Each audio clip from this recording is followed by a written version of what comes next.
பேதாசுதன் பரிஸ்டாவின் பெயராலே ஆமேன். மரியே வாழ்க.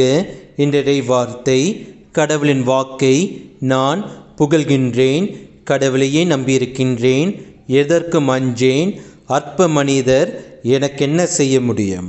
I praise God for what He has promised. I trust in God, so why should I be afraid? What can mere mortals do to me? திருப்பாடல்கள் அதிகாரம் 56 வசனம் 4.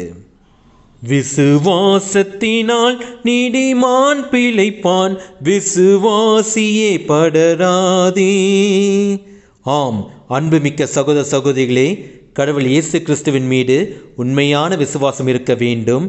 விசுவாசம் இருந்தால் இந்த மனிதரால் அந்த மனிதரால் எனக்கு தீங்கு நேரிடுமோ என்ற அச்சம் இருக்காது. பில்லி சூனியம், செய்வினை, மாந்திரிகம் போன்ற பயங்கள் நம்மிடம் இருக்காது. கடவுள் இயேசு கிறிஸ்து இறைவார்த்தை நம்மிலிருந்து நமக்கு வாழ்க்கையில் நம்பிக்கை அளித்து நம்மை திறம்பட செயல்படக்கூடிய ஆற்றலை நமக்கு அளிக்கும்.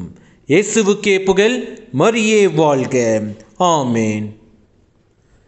இருளே சூழ்ந்திடும் போதே உதய தாரகை போலே, இருளே சூழ்ந்திடும் போதே உதய தாரகை போலே, அருளே நிறைந்த மாமரியே அருள் வழி காட்டிடுவாயே, அழகின் முழுமையின் தாயே அழகையின் தலைமிடித்தாயே, உலகினில் ஒளியேற்றிடவே அமலனை எமக்களித்தாயே, அழகின் முழுமையின் தாயே.